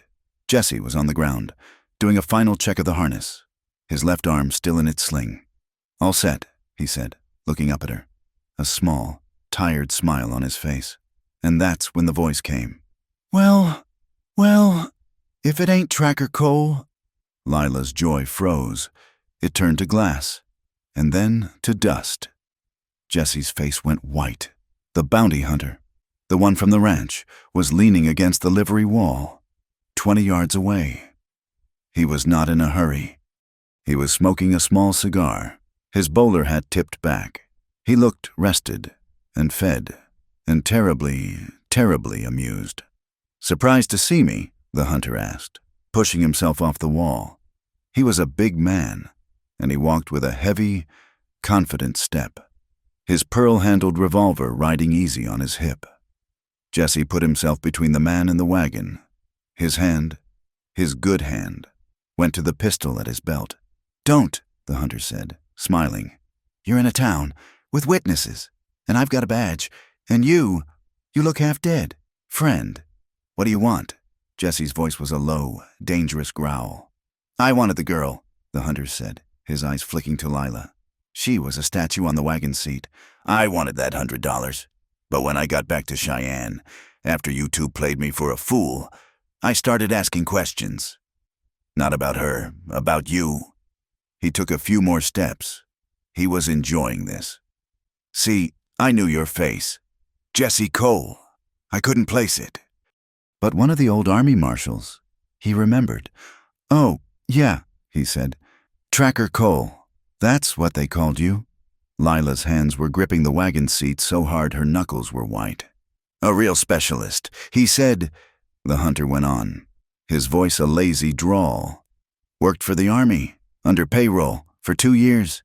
Best man they had for tracking runaways, conscripts, deserters, and others." He stopped, just 5 feet from Jesse. "You were a bounty hunter, Cole," he said, his voice dropping. "A bloodhound, just like me." Lila made a sound, a small, dry, choking sound. The hunter heard it. He smiled, a wide, cruel smile. He looked up at Lila. "Did he tell you that, girl, when he was sweet-talking you? Did he tell you that his whole life was hunting down folks just like you?" Jesse's face was a mask of sick, terrible self-loathing. He didn't deny it. He couldn't. He never lost one. The marshal said, the hunter continued, his voice full of false admiration. He'd go out, find his man, or his woman, and he'd bring them back. He'd bring them back for the money, just like me. He laughed. So I've been wondering, he said, tapping the ash from his cigar. This whole time, were you running with her? Or were you just running her in? $100 bounty. You could have been planning to take it all for yourself. Maybe that's who Anna is? The bounty? The world stopped. Lila looked at Jesse. His face, his shame, his silence. It was all true. The kindness, the bargain, the confession in the canyon, the proposal. It was all a lie. It was a ruse. A long, cruel, elaborate ruse. He wasn't saving her. He was gentling her, breaking her, just like the Colts. He was a tracker, the best they had, and she had fallen for it. She had fallen for him. She had told him her story, and he had used it. He had kissed her scars, and he had been laughing. The man she had killed, he was just competition. She was shattered, the woman who had been forged in the cave, the strong, hard, competent woman. She was just a fool, a broken, stupid, trusting fool. Lila, Jesse whispered, his face anguished. He turned to her. Lila, it wasn't like that. She didn't hear him. She was already moving. She didn't scream. She didn't cry. She didn't draw the rifle. She just broke in one fluid motion. She jumped from the wagon seat onto the back of the black stallion. She pulled her knife from her belt and, with a single, savage slash, cut the rope that tied him to the wagon. Lila, no, Jesse yelled, lunging for her. She kicked the stallion, hard. The horse, surprised and powerful, reared, his hooves flashing. Jesse fell back, his wounded shoulder hitting the wagon wheel. Lila didn't look back. She didn't look at Jesse, on the ground in pain. She didn't look at the bounty hunter, who was laughing, a deep, full-throated laugh of pure triumph. She drove the stallion into the muddy street, scattering loggers, and fled. She rode him hard, out of the town, past the screaming sawmill, and up into the gray, unforgiving hills. She ran. Jesse watched her go. He watched until she was a speck, until she was gone. The laughter of the bounty hunter was the only sound in the street. Well, now, the hunter said, wiping a tear from his eye. That was worth the trip. You really broke that one. Cole. Jesse was on his knees in the mud. He looked at his hands. Then, with a slow, terrible effort, he got to his feet. His good hand went to the pistol at his belt. I wouldn't, the hunter said, his smile vanishing. His own hand was on his pearl-handled gun. You're not that man anymore. You're just broken, like her. He tipped his hat. Enjoy the wagon, he said. He turned, and with the same heavy, confident step, he walked back into the saloon. Jesse stood in the middle of the street, the world silent, the smell of sawdust in his nose. He looked at the wagon. He looked at the mare, still tethered, her eyes wide with fear. And he looked at the hills where Lila had vanished. He unhitched the mare. He sold the wagon, the mules, and all the supplies back to the one-eyed man for half of what he'd paid. He bought a handful of cartridges and a small bag of oats. He got on the mare, his face a gray mask of pain, and he rode. He followed her. He was a tracker. It was what he did. He rode all day, and into the night. His shoulder was a roaring fire. He was weak, he was sick, but he did not stop. He followed the tracks of the stallion, the tracks of the woman he had broken. He found her in the dead of night. She had made a camp, a small, cold fire in a grove of pines. She was not sleeping. She was sitting, just as she had in the cave, her back against a rock. Jesse's rifle was across her lap. She was waiting for him. He stopped the mare at the edge of the firelight. He slid from the saddle, his body so exhausted he almost fell. Lila watched him. Her face, in the dancing light, was not angry. It was not sad. It was empty. It was the face of a woman who had nothing left to lose. He stood there, 20 feet away, his good hand raised, empty. "Lias, it's true," he said, his voice a broken rasp. I did that, for the army, for the money." She said nothing. She just watched him. "But not you," he whispered. "Never you. From the first night, He stopped. The words were useless. They were just more lies. He had been a coward. He had been a tracker. He was a fraud. He looked at her, at the rifle in her lap, the rifle she had used to save his life.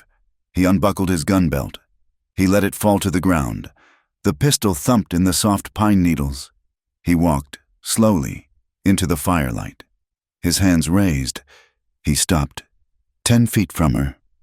He fumbled at his boot, his good hand pulling the knife, the one she had used to dig the bullet from his shoulder. He did not explain. He did not beg. He walked the last few steps, and he knelt in the dirt in front of her. He knelt before her, his head bowed, his body broken. He offered her the knife, hilt first. "If you think I deserve it," he whispered. Lila looked at the knife. The firelight glinted on the blade that was still stained with a faint, dark rust. His blood. She took it. Her hand was steady, but as her fingers closed around the hilt, the shaking began. The same, violent, uncontrollable shaking that had taken her after she had killed the tracker. She held the blade. She looked at him. A man on his knees, offering her his life. She looked at his throat, exposed and vulnerable. She looked at his chest, at the bandage under his shirt. She saw him. She saw the coward who had let his brother go to war. She saw the tracker who had hunted men for money. She saw the man who had lied and called her his wife. She saw the man who had kissed her scars. She saw the man who had followed her, who had come here, unarmed, to let her be the judge. He was not a monster. He was not a ruse. He was just like her, a desperate, broken thing, trying to get free. Her hand, which was shaking so hard, drew back. He flinched, but he did not move. He kept his eyes on the ground, waiting, with a cry that was half a sob and half a roar. She turned and threw the knife. It spun, end over end, and landed in the heart of the fire. The flames leaped, a shower of sparks. Jesse's head snapped up. He looked at her, his eyes wide, full of a desperate, disbelieving hope. Lila was crying. Tears were streaming down her face, but her voice was steady. "You want to be free too," she whispered. It was not a question. It was a fact. It was absolution. He surged up from his knees. He did not kiss her. He fell into her. He buried his face in her neck, his good arm wrapping around her, holding her so tightly she could barely breathe. He was not kissing her.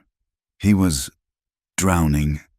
He was a drowning man, and she was the last piece of air in the world. She held him. Her own hands, no longer shaking, came up and held the back of his head. She held this broken man, and she was not trembling. He pulled back, his face a mess of tears and dirt. "Lila," he breathed, and she kissed him. She kissed him like she had in the canyon, but it was different. It was not a kiss of grief. It was a kiss of certainty. He was a drowning man, but she was finally solid ground. They held each other for a long time, the fire burning low. Finally, she pulled back. She looked into his eyes. The hurt was still there. The betrayal was real. But the thing between them, this hard, forged, desperate thing, was realer. "He's still out there," she said, her voice flat. Jesse nodded, his face hardening. "The hunter, he'll be coming," she said. "He thinks he broke us. He thinks we're running from each other." "We're done running," Jesse said. He looked at the fire, where the knife was now glowing a dull red. Lila stood up. She walked to the edge of the firelight and retrieved his gun belt. She walked back and handed it to him. "We end it," she said. He nodded, buckling the belt. "We end it." They sat, side by side, and began to make a plan. They were not a farmer and his wife. They were not a tracker and his prey. They were two soldiers, in a war that had always been theirs, and they were finally together, turning to face the enemy. They did not run. For the first time, there was no fear, only a cold, hard clarity. They rode south, backtracking, their pace deliberate. The bounty hunter was smart, but he was also arrogant. He believed he had broken them. He believed Jesse was a fraud and Lila was a fool. He would be following, but he would be lazy. He would be expecting to find one of them, or both, limping and defeated. Jesse knew the land. He knew the hunter would follow the mare's tracks, the easiest path. 2 days south, back toward the high, broken country, he found the place. He had used it once before, a long time ago, in a different life. It was a box canyon, a narrow, winding trap with sheer granite walls. The entrance was a deceptive, wide mouth, but it narrowed quickly, the trail twisting until it ended in a solid 200-foot wall of rock, one way in, one way out. He'll follow the tracks into the mouth, Jesse said, his voice a low rasp. They stood at the canyon's entrance, the wind whistling through the rocks. His shoulder was a constant, burning fire, but his eyes were clear. He'll think you're cornered. He'll smell the money. He won't be thinking about a trap. He'll be thinking about you, Lila said, her gaze steady. He thinks you're out of it. He thinks you're broken. I am, Jesse said. That's why this will work. The plan was simple. It was brutal. It was theirs. Jesse would not be at the entrance. He could not ride, not fast, and he could not be seen. He would take the long way, a high, treacherous goat trail, and position himself on the canyon rim. 100 yards in, he would be above, looking down. He had his rifle, and he had his patience. His wound was a liability, but it also made him still. He could wait for hours, a part of the rock. Lila would be the bait. She would be the distraction. She waited at the mouth of the canyon, just inside the shadow of the rocks, astride the stallion. Midnight was restless, sensing the tension. His muscles bunched. Lila was calm. She was a stone. She was the woman who had stitched a man up by firelight, the woman who had held a blade to a man's throat and chosen to forgive. She was no longer running. She was waiting. She had been there for 3 hours when she saw him. He was a dark speck in the distance, just as he had been at the ranch. He was riding his pinto, moving at a slow, confident walk, his eyes on the ground, reading the sign. He was following the stallion's tracks, which she had carefully laid, leading straight into the canyon. Lila took a breath. She backed the stallion deeper into the shadows. The bounty hunter reached the canyon mouth. He stopped. He looked in. He would see the tracks leading in, but not coming out. He would see a perfect trap for her. He smiled. Lila could see it, even from 50 yards. He drew his pearl-handled revolver, the one he had rested his hand on in the logging town. He thought this was the end. He clicked his tongue, and the pinto walked, slow and easy, into the canyon. He passed the first bend, his gaze fixed ahead, his gun raised, expecting to see her, cornered and weeping. Lila waited. She counted to 10, her heart a slow, steady drum. Now. She kicked the stallion, and he exploded from the shadows, not deeper into the canyon, but back out, toward the entrance, cutting off the hunter's retreat. The hunter yelled, a sound of pure surprise. He spun his horse. He was trapped. He was in the canyon. Lila was at the mouth, and his exit was blocked by the very woman he thought he was hunting. Looking for me? Lila's voice was a cold, clear bell. She was sitting tall on the stallion, her face a mask of cold fury. She held Jesse's heavy rifle, the one she had used to kill the other man. She held it steady. The hunter's surprise turned to rage. You think you can? I'll still get my fee, dead or alive. He raised his revolver. He was a fool. He was in a canyon, and she was at the mouth, silhouetted against the bright sky. He was shooting into the sun. He fired. The shot was wild, the bullet screaming off the rock far above her head. You missed, Lila said. She was not afraid. She was drawing him in. Not to her. To Jesse. She backed the stallion up, a few steps at a time, drawing him out of the canyon, toward the open. You're a fool, girl, he yelled, kicking his pinto, moving toward her. You should have kept running. I'm tired of running, Lila said. She backed the stallion up another 10 feet. The hunter was almost clear of the deep shadows. He was almost in the kill zone. From above, a single, sharp command cut the air. "Now, Lila!" It was Jesse's voice. Lila didn't hesitate. She threw herself from the stallion, sideways, rolling into the rocks at the canyon mouth, just as the hunter, confused by the voice from the sky, looked up. His head snapped up, searching the rim. He saw him. He saw Jesse, a dark shape against the sky. His rifle leveled. The hunter's face was a perfect mask of betrayal and rage. "Cole!" he screamed. You! He brought his revolver up. A desperate, wild shot aimed at the sky. But Jesse was already in his element. He was not a husband. He was not a coward. He was a tracker, and he was a marksman. His shoulder was on fire. His good arm was the only thing he could trust. But it was enough. He let out his breath. He saw the man's chest. He saw the badge. He squeezed the trigger. The shot was not loud. It was a single, flat crack. It was absolute. The sound echoed once, and then the silence of the high country rushed in. The bounty hunter looked down at his chest, just as the man in the blue shirt had. There was a small, dark hole, just above the badge. He looked up at Jesse, his expression no longer angry, just surprised. He fell from his horse. He did not move. The silence that followed was profound. It was the silence of an empty world. The pinto, its reins trailing, walked a few steps and began to graze on a patch of dry grass. Lila stood up from the rocks, her face covered in dust. She looked at the man on the ground. Then she looked up at the rim. Jesse was gone. She waited. She caught the stallion, whose eyes were still wide. She waited. After 15 minutes, she heard the sound of a horse, and Jesse appeared. He was riding the mare, his face the color of old paper. The shot, the effort, had cost him. He slid from the horse, his legs buckling. Lila caught him. They stood, holding each other up, and looked at the body. The law did not come.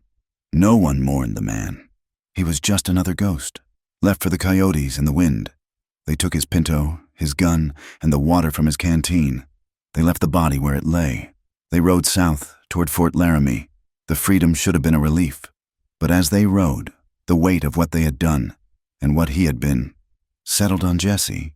He had killed a man who was, by his own admission, just like him. He had set a trap, used his old skills, and become Tracker Cole for one last terrible moment. He looked at Lila. She was riding beside him. Her face turned to the horizon. She was free.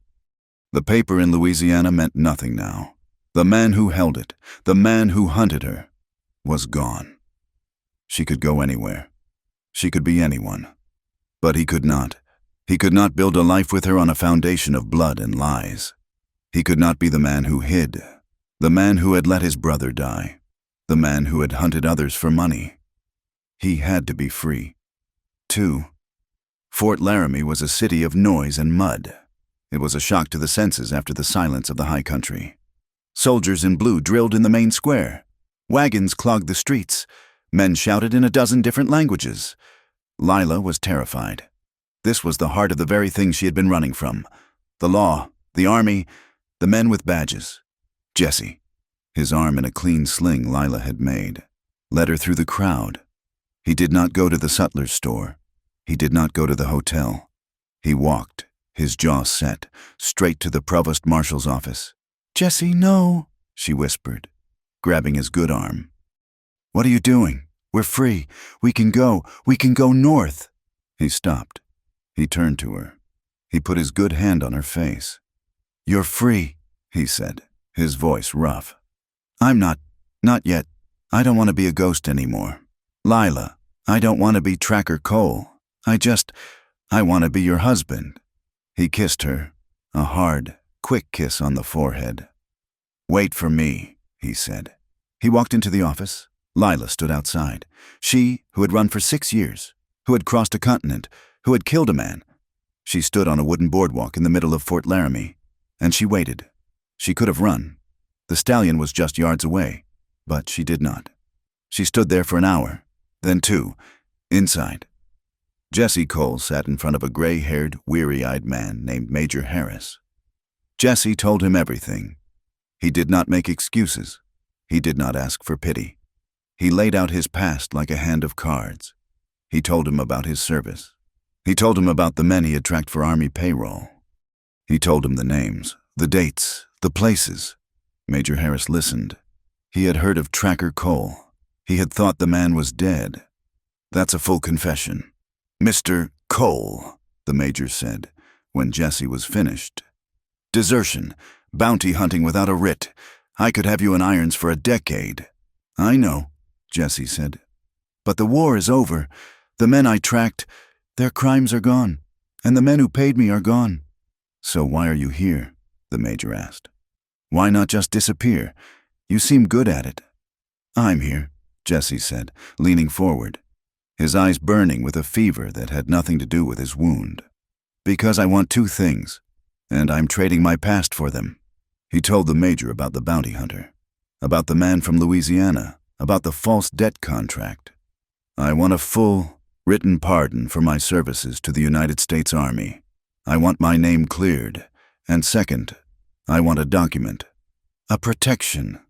For the woman outside, Lila. I want her name cleared, too. I want it on Army paper, signed by you, stating that she is a free woman, under the protection of the Army, and that any and all claims against her from any state are null and void." The major stared at him. "You are trading a confession for an amnesty. For you and for her. You are asking me to legitimize a runaway slave and a bounty hunter." "I am asking you," Jesse said, his voice low, "to see that the war is over, and to let 2 of its soldiers go home. I'll give you everything. My knowledge of the high trails, the names of the men still working the outlaw trade, everything I know, for those 2 pieces of paper." Lila watched, stunned, as 2 soldiers came out of the office. They were not in irons, but they were not free. They escorted him, not to the jail, but to a small barracks room. He was detained. Lila waited. She got a room at the boarding house. She sold the Pinto. She kept the stallion and the mare. She got work, mending shirts at the Fort Laundry. The soldiers' wives liked her. She was quiet, and she worked hard, and she had a stillness about her that they mistook for peace. She waited. Days turned into a week. She saw him once, walking across the drill yard between 2 soldiers. He looked thin. He saw her. He did not smile. He just nodded. She nodded back. She waited. 2 weeks. 3. The world had turned to winter. The first snows were falling, thick, wet flakes that turned the mud of the fort to a white, silent blanket.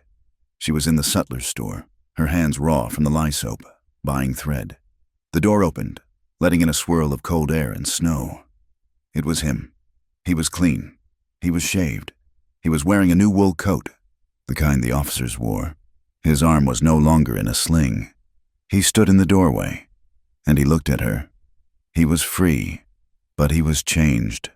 The ghosts were gone. The man who stood there was not Tracker Cole and not the coward from Ohio. He was just Jesse. He held up 2 pieces of paper.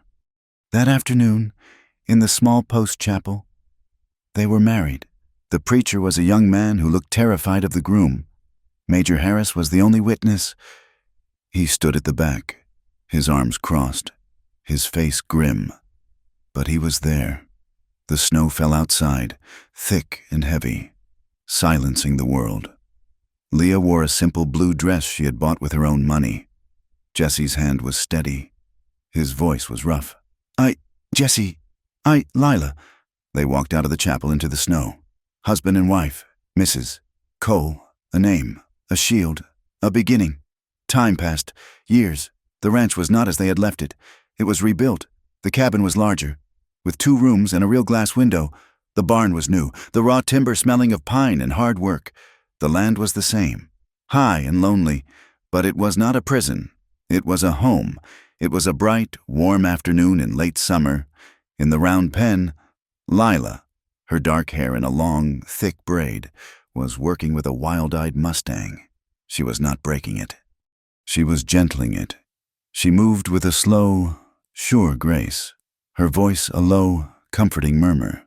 A string of a dozen wild horses, her horses, watched from the new, strong corral.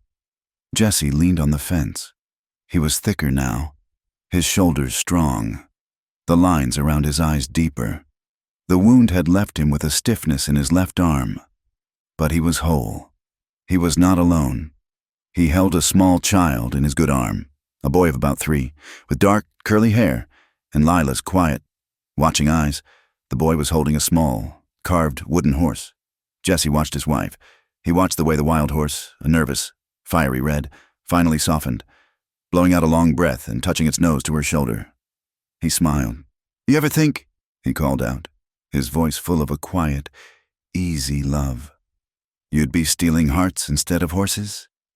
Lila gave the red horse a final, soft pat. She turned. The sun was on her face, and she was beautiful. The haunted, gaunt creature was gone, and in her place was this strong, sure woman. A slow, knowing smirk played on her lips, a look he had not seen in a long, long time. She looked at him, and at the child in his arms, and then back at him. Only the ones worth stealing. Thank you for listening to this story.